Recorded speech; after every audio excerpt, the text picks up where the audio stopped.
Hare Krishna,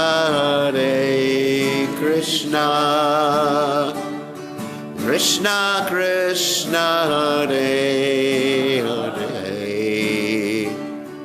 Adi Rama, Hare Rama, Rama Rama, Hare. Hare Krishna,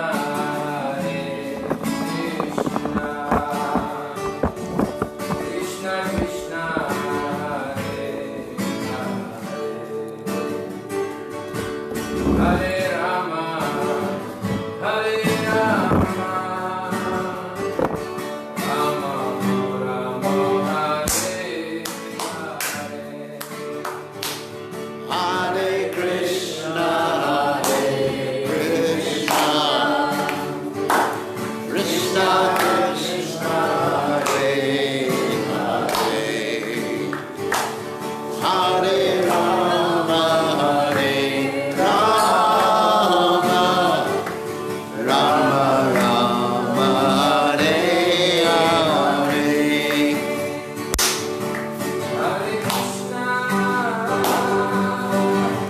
Hare Krishna, Krishna Krishna, Hare Hare, Hare Rama, Rama Rama, Hare Hare. Hare Krishna, Krishna Krishna, Hare Hare, Hare Rama, Rama Rama, Hare Hare. Hare Krishna, Krishna Krishna, Hare Hare, Hare Rama, Rama Rama, Hare Hare. Hare Krishna, Krishna Krishna, Hare Hare, Hare Rama, Rama Rama, Hare Hare.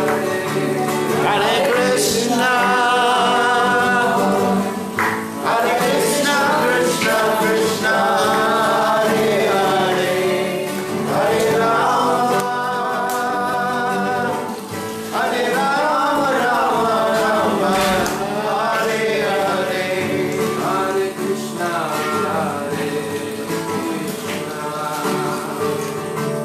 Krishna Krishna,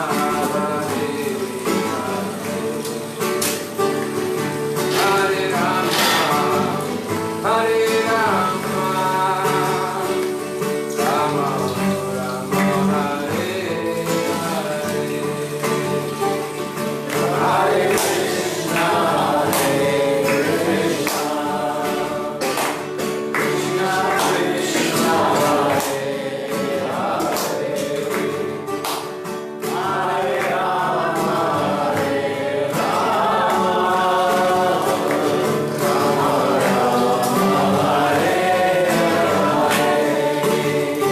Hare Krishna,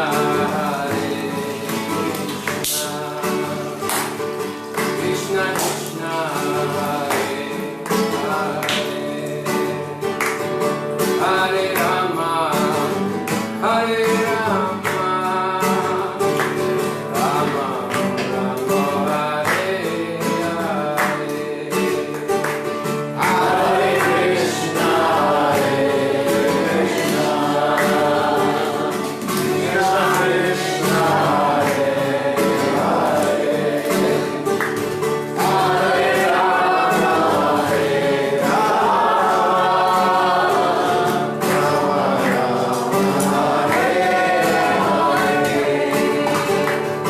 Hare Krishna, Hare Krishna, Krishna Krishna, Hare Hare, Hare Rama, Hare Rama, Rama Rama, Hare Hare. Hare Krishna, Krishna Krishna, Hare Hare, Hare Rama, Rama Rama, Hare Hare. Hare Krishna, Hare Krishna, Krishna Krishna,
Hare Rama, Hare Rama,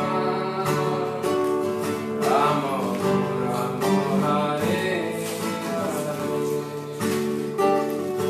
Hare, Hare Krishna, Krishna Krishna, Hare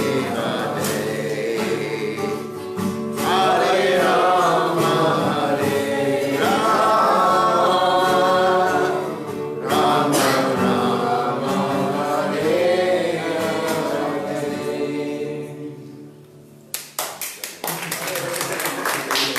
Jai. We're pretty good on this. He's really good. He has soul. Well, someone just posted here, it's so cute. Because you got some fans out there in Facebook land. Okay. So we will start. That's instead of Jai Radhamada, I thought it would be a treat to have him. The Maha Mantra is one of our primary leaders in our Western outreach in North Carolina. He was, till he had to leave the country, unfortunately. And now he's stuck in Bolivia. Took him five days to get here, right? 5 or 6 days. 5 days. Buses through Brazil, traveling to South Africa. Really took a long route. Okay, so we are going to read from the Nectar of Devotion, Srila Prabhupada's Nectar of Devotion. So, Om Ganana Timadandasha Gananujana Shlakaya Chakshuran Meditam Yena Tasmai Shri Gurave Namaha. So we're going to read from chapter 27, and beginning with chapter 26, there's a whole discussion of emotions, spiritual emotions, which are called in Sanskrit bhavas, spiritual emotion, which is interesting because Krishna consciousness is actually a science in many ways, not only in the process of becoming Krishna conscious, but just sort of analyzing, what stage you're at, what you're feeling, whether it's bona fide, whether it's not bona fide, and how advanced you are in devotional service. It's pretty cool. That really is a science. So the Nectar of Devotion Prabhupada considered to be the law book of the Krishna consciousness movement. So we started with chapter 26, which deals with something called viva, with things that stimulate emotions. Like if you see Krishna's peacock feather, then you become ecstatic. For example, you may not become ecstatic, but pure devotees become ecstatic. Like there was one pure devotee of Lord Chaitanya, his name was Mukunda. He was, who's that? Oh. Okay, careful. Do not spill. Do not shake. Do not spill. She's got really strong arms. I know. So there was one devotee of Lord Chaitanya named Mukunda. He was a physician, and sometimes he had to advise the Muslim Nawab, who was in charge of the district. And while he was advising him one time, he saw the Muslim being fanned by a peacock fan. And he actually fell to the ground from a high position, a dais, which the king was sitting on. And the king was astounded. He said, "What's the problem?" And Mukunda said, "I have epilepsy." But it wasn't epilepsy. It was actually one of the spiritual emotions. So these spiritual emotions, in other words, the stimulation was the peacock fan. And the emotion manifests later on. We'll talk about what type it was. So the spiritual emotions are analyzed by Rupa Goswami, different types of emotions. So after you have the stimulation for the emotion, which is called the vibhav, which can be either Krishna or things related with Krishna. Even devotees can be stimulations for emotion. Then you actually have the beginnings of the emotions. The first one we're going to read about today is called the anubhav. Anubhav means the motion which follows.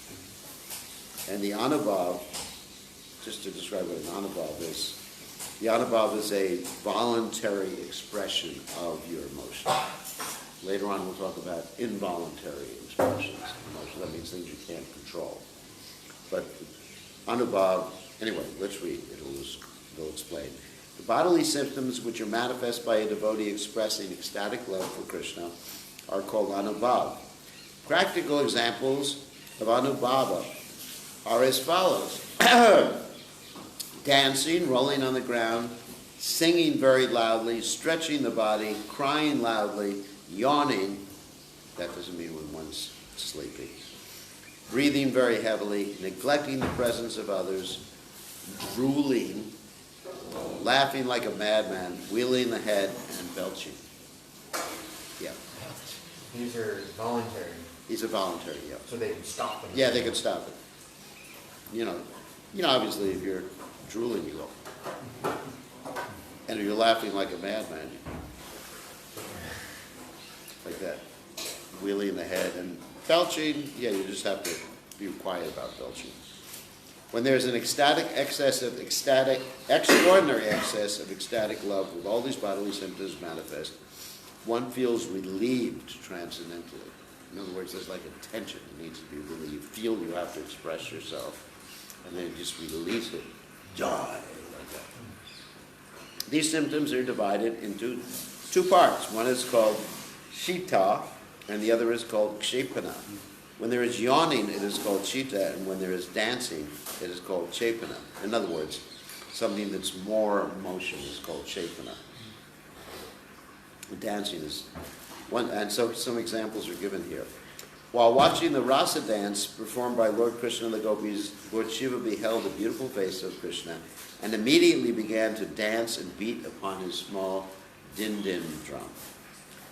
While Lord Shiva was dancing in ecstasy, his eldest son, Ganesh, joined him. So that's one example. If it gets too cold, you can always close the door here.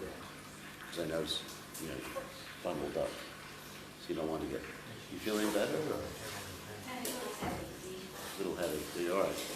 So if you get cold, just don't worry. Oh, the fan. Yeah, why don't you turn off the fan? The little button next to it. That's good. Yeah, I was wondering why we had it closed. In the third canto, first chapter, 31st verse of Srimad Bhagavatam, Vidura inquires from Uddhava, my dear friend, is Akrura in an auspicious condition? He is not only a learned scholar and sinless, but he is also a devotee of Lord Krishna. He has such ecstatic love for Krishna that I have seen him rolling upon Krishna's footprints in the dust as if bereft of all senses. Similarly, one gopi gave a message to Krishna that Radharani, because of his separation from him and because of her enchantment with the flavor of his flower garlands, was rolling on the ground, thereby bruising her soft body.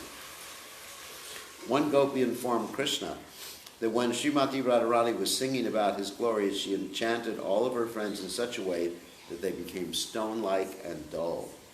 At the same time, the nearby stones began to melt away in ecstatic love. So the stones melting was not an anubhava, that's something else.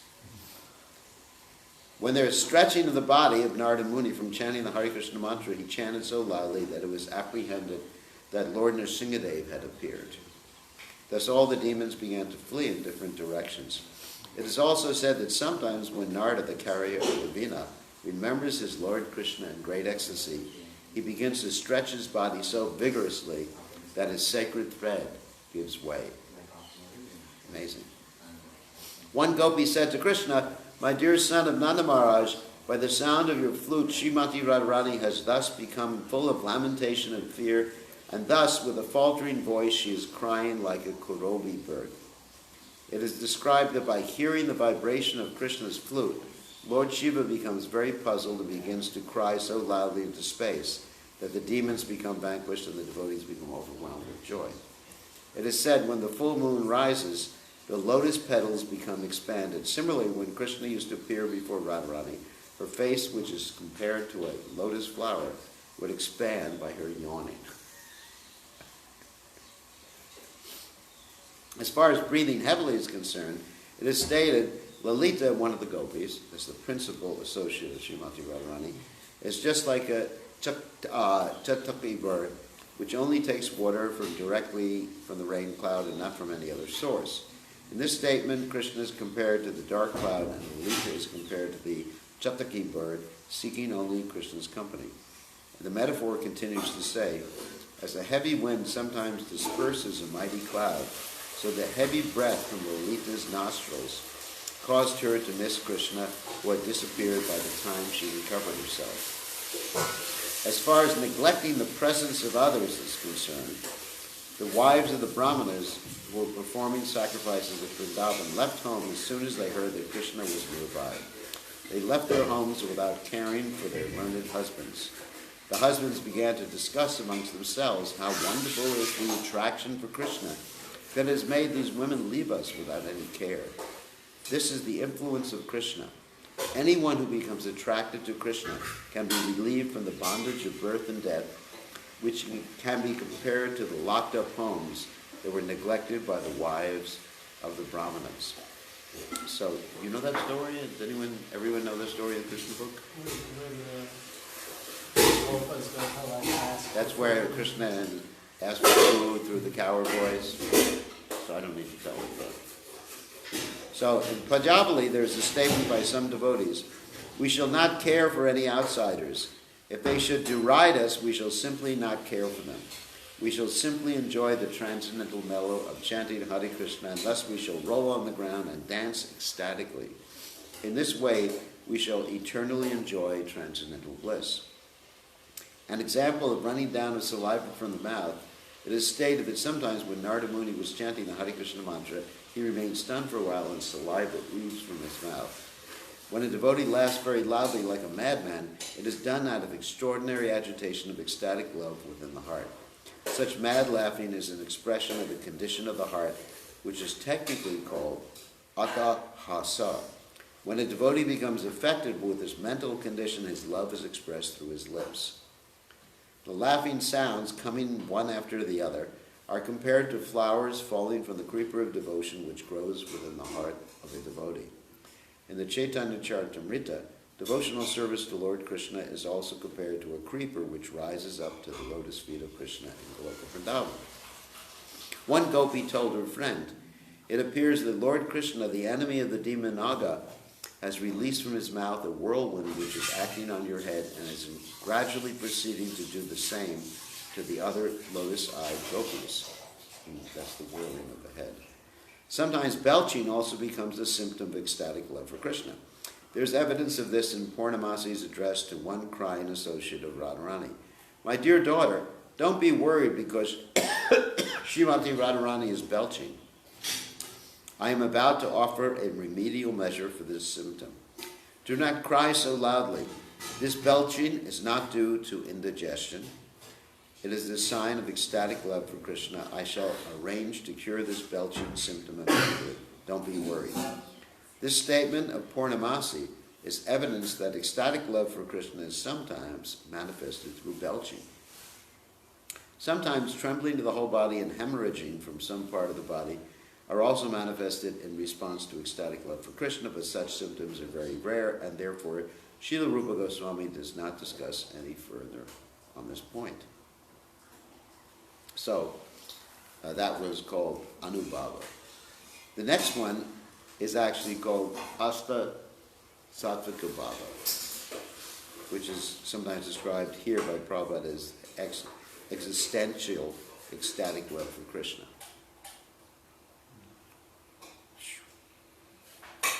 Wow, this is nice.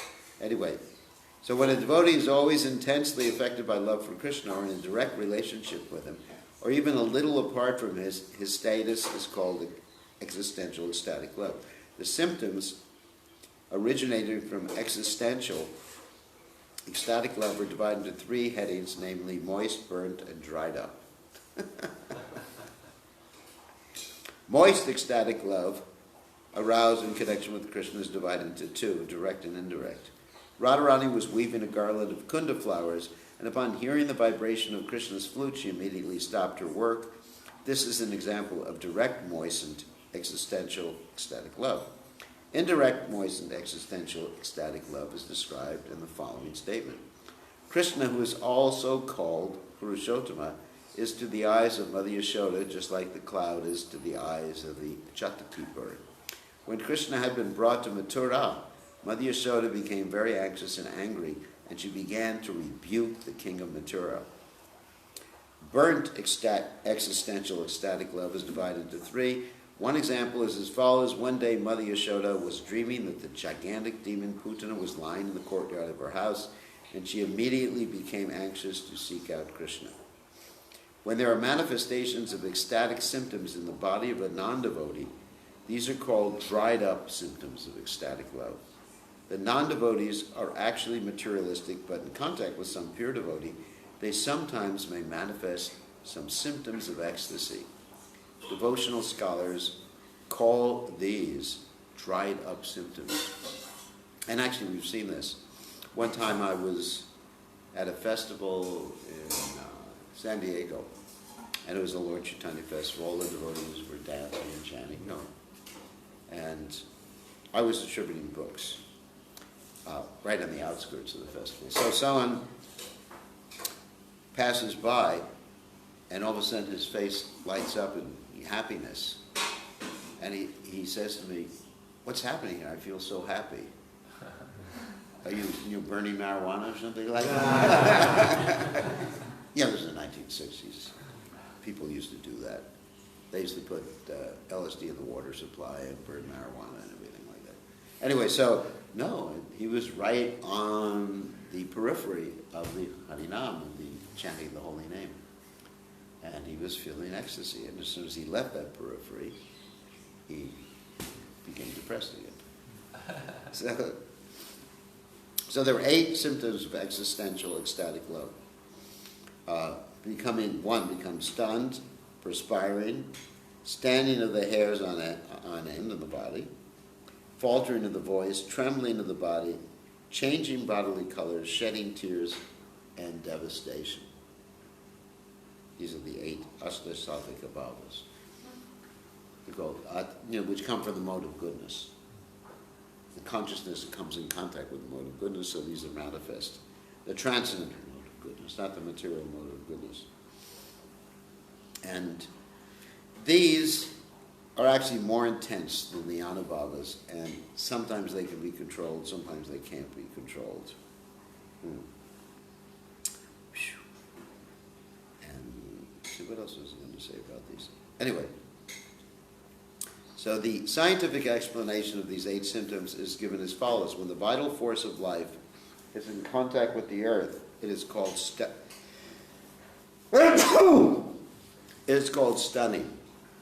When the same force comes in contact with water, there's the shedding of tears.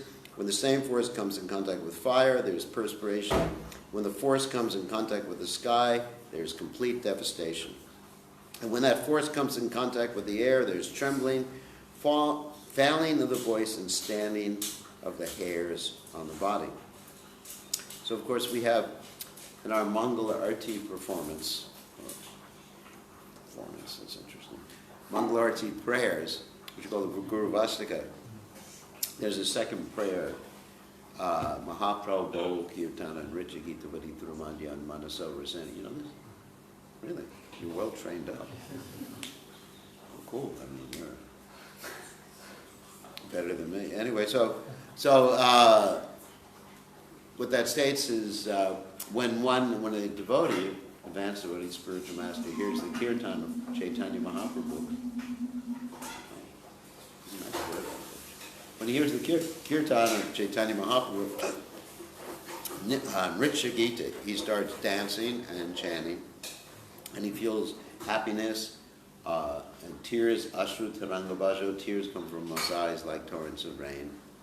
The hairs stand on end, and all these symptoms occur.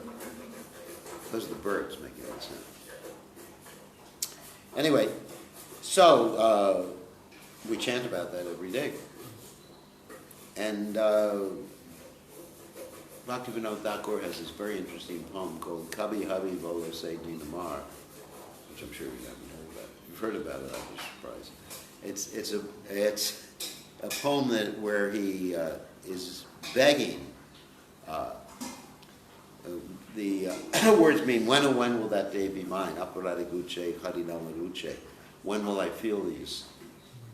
When will I have a taste for the holy name?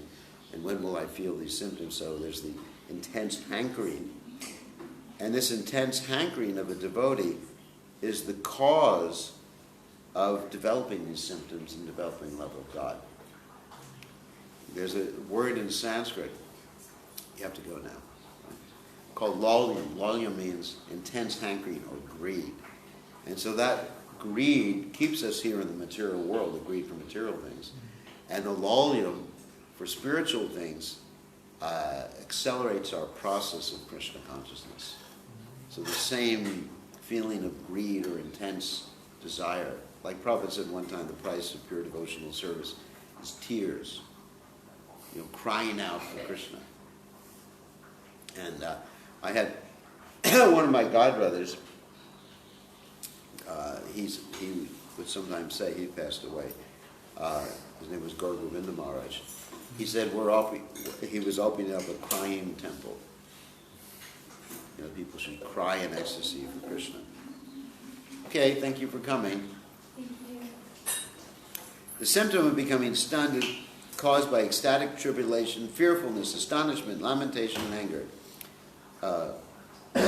This symptom is exhibited by the stoppage of talking, the stoppage of movement, a feeling of voidness, and extreme feeling of separation.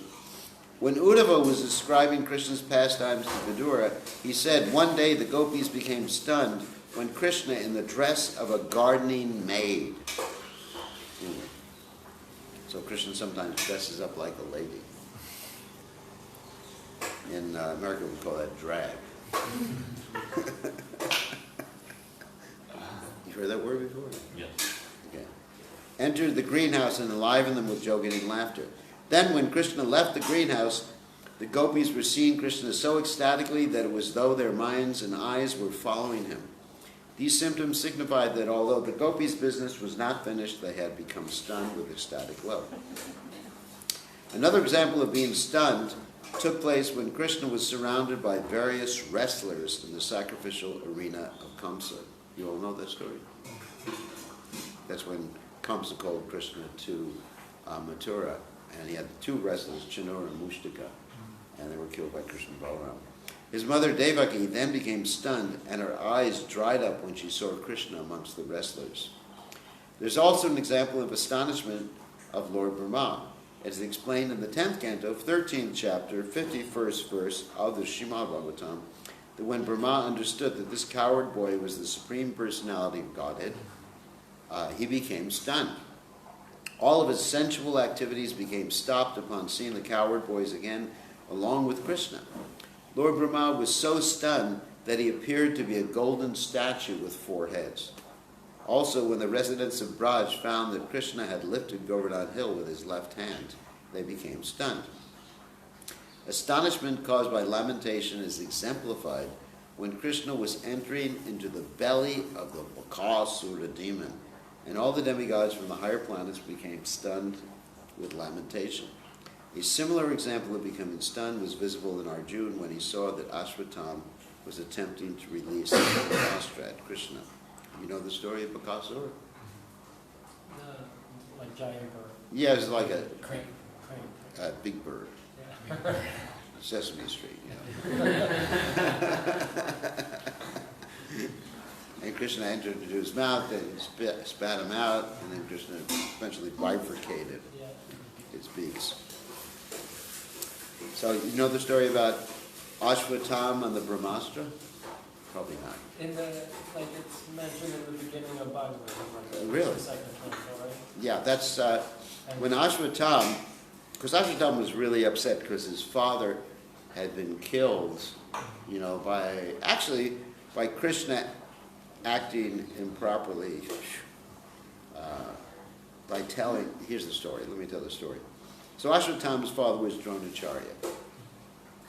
And Dronacharya was like the best, apart from grandfather Bhishma, he was actually the best fighter on the other side in Battle of Kurukshetra.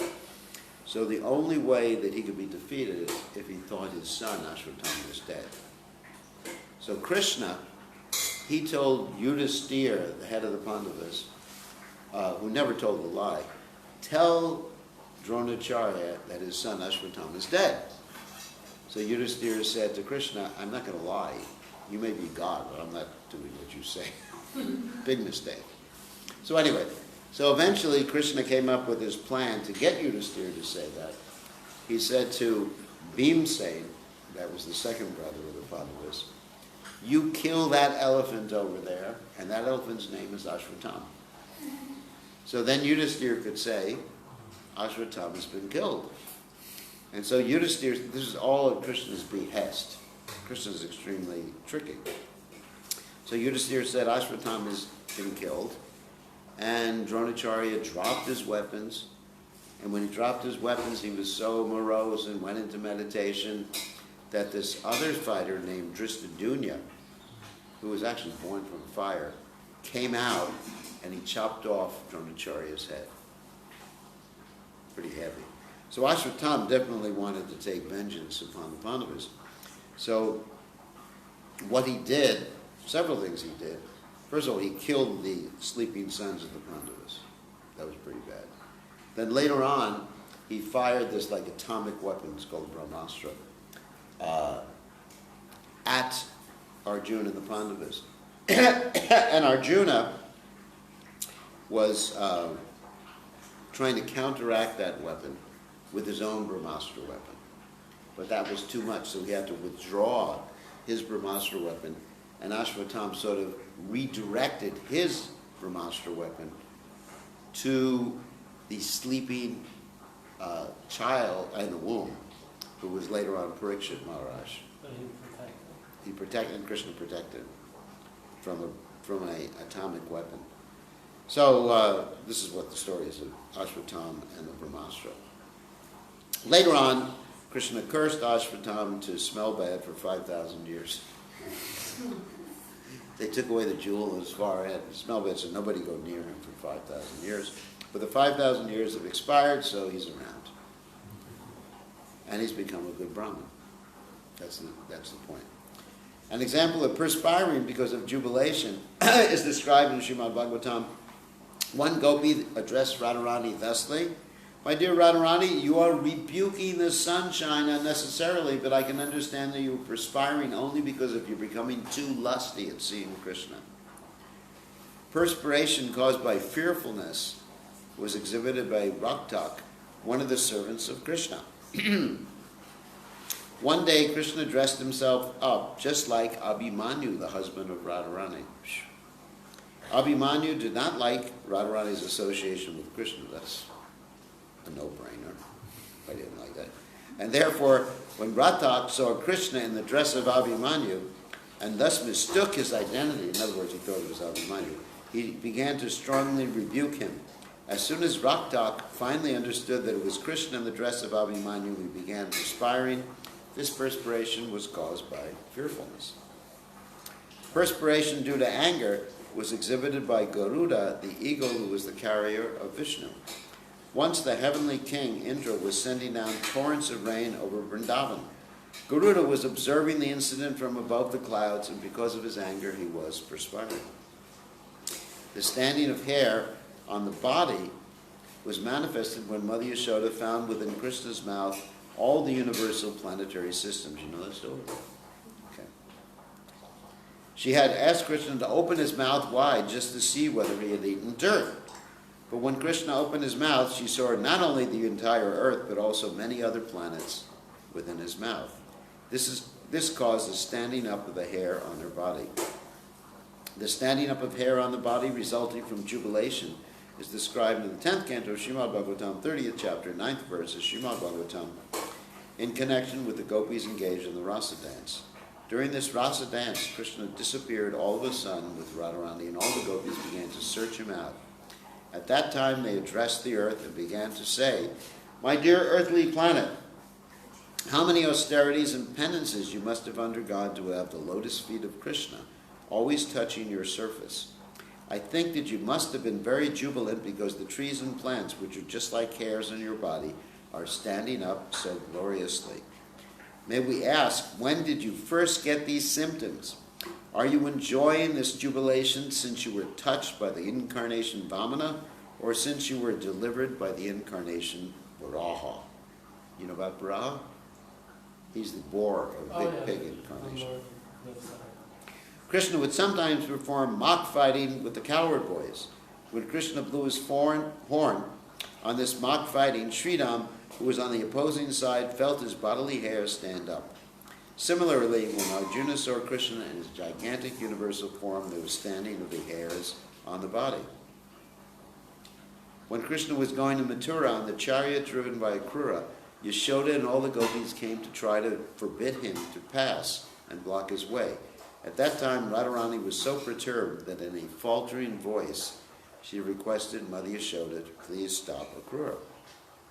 Faltering of the voice resulting from wonder was exhibited by Brahma. It is said in the Srimad Bhagavatam that after bowing down before Lord Krishna, when Brahma began to rise, he prayed to the Lord in a faltering voice. In the 10th canto, another example of faltering of the voice was exhibited by the gopis when they came to Krishna desiring to dance with him. Krishna asked them to go back to their husbands and home. The gopis apparently became very angry and began to talk to Krishna with faltering voices. In the 10th canto, 39th chapter, 48th verse of Srimad Bhagavatam, a faltering voice due to jubilation was exhibited by Krura when he was shown all the Vaikuntha planets resting within the river Yamuna. When Akrura understood that Krishna was the Supreme Personality of Godhead, he bowed his head to Krishna's lotus feet and with folded hands began to pray in a faltering voice. There are also examples of faltering of the voice caused by fearfulness. One of Krishna's friends praised him, "My dear friend, your flute was given to your servant Patri, and when I asked him to return it, he began speaking in a faltering voice, and his complexion became yellow." When Krishna was trying to capture the demon Shonka, Radharani began trembling out of fearfulness. Similar trembling of the body was exhibited in Sahadev, the younger brother of Nakula, those two Pandavas. When Shishupal, lost my place, here it is. When Shishupal was vehemently blaspheming the Lord, Sahadev began to tremble out of anger. Trembling of the body was also exhibited by Radharani out of tribulation. Radharani trembled as she told one of the gopis, "Don't joke with this disappointing boy." She's referring to Krishna. "Please ask him not to approach me, because he is always the cause of grief for all of us." That's technically called man, or anger. So actually Krishna has two types of gopis and two types of wives. One type called left-handed, the other type is right-handed, not because they use one hand or use another hand. The right-handed wives are the submissive, and gopis are the submissive ones. The left-handed ones are the unsubmissive ones. So Radharani is left-handed gopi because she really gives Krishna a hard time. Lalita is a left-handed gopi too. And you have Radharani's so-called competitor, Chandravali, who is right-handed. So she's very submissive. She never talks back to Krishna. So amongst Krishna's wives, you have Rukmini, who is actually completely submissive, like a right-handed wife. And so Krishna wanted to make her angry one time. You may remember this from Krishna book. He wanted to make her angry by telling her she married the wrong guy when she was a grandmother, with grandchildren. He said to her, you still go out and get married to someone else if you like. And instead of getting angry, she just fainted. Whereas, on the other hand, left-handed wife, like Satyabhama, she was so upset that Krishna got Rukmini, who we mentioned before, a flower, it's called the Parijata flower, that she started nagging Krishna to get her not only a flower, but a whole tree. And so because of that, Krishna had to give in. He was nagged by her. So that's left-handed. So Krishna likes his wives and gopis more to be left-handed, to be unsubmissive, because it gives him a more ras, or more taste. Krishna's the enjoyer of ras. Ras means, of course, taste. So sometimes due to great aggrievement caused by the dealings of Krishna, the body changes color. The gopis thus addressed the Lord, "My dear Krishna, due to separation from you, all the denizens of Vrindavan have changed their color. And because of this change of color, even the great sage Narada was thinking of Vrindavan as a white island in the ocean of milk.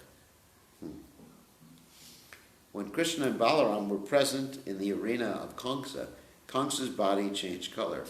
Similarly, when Indra's face changed color, when he saw that Krishna was protecting all the denizens of Braj by lifting Govardhana hill.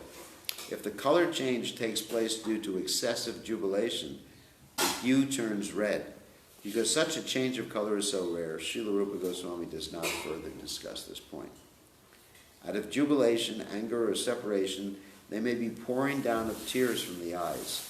When such tears are very cold, they are due to jubilation. And when they are due to anger, the tears become very hot. In all cases, there is a severe movement of the eyes, and the eyes generally become reddish. There's also an itching sensation, which causes the sufferer to rub his eyes. You can do an offering? I can do it now. What? Well, there's no, because we're almost finished with class. And there won't be a prasad to eat if there's no offering. There's still cooking part of it. I finished. Oh, you're finished. Okay, so you better offer, or else we'll be late. When the lotus-eyed Radharani, who was the first queen of Krishna and Dwarka, was shedding tears out of ecstatic jubilation, she did not like the tears. There's a passage in the Harivamsa wherein Satyabhama begins to shed tears because of her great affection for Krishna. An example of shedding tears because of anger was exhibited by Bhima when he saw that Shishupal was insulting Krishna in the Rajasuya arena of sacrifice. Bhima wanted to kill Shishupal immediately, but because Krishna did not order him to do so, he became morose with anger. It is described that there are hot tears covering his eyes as a thin cloud sometimes covers an evening moon.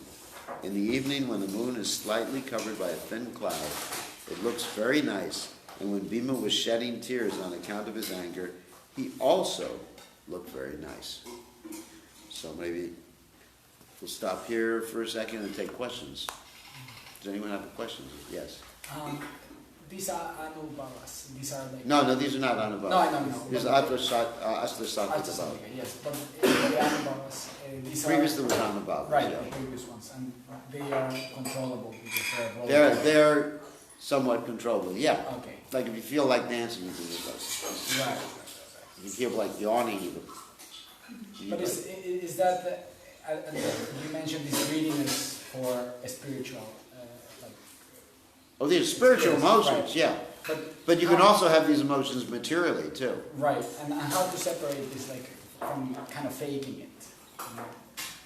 Well, fake it, people sometimes fake it. Is that okay, like you?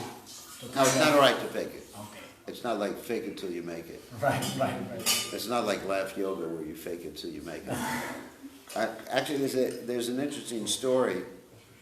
I believe one of the biographies of Lord Chaitanya, maybe I forget which one right now. But once upon a time, there was it was like a snake charmer, and he was singing songs about Ananta Shesh, who was an expansion of Krishna, like a snake. And Haridas Thakur, the Namacharya, fell down on the ground in ecstasy, was rolling on the ground. And everybody respected, and the snake charmer just went like that to him. And then, what happened is there was a Brahmin there who saw, wow, he's getting so much respect by his ecstasy.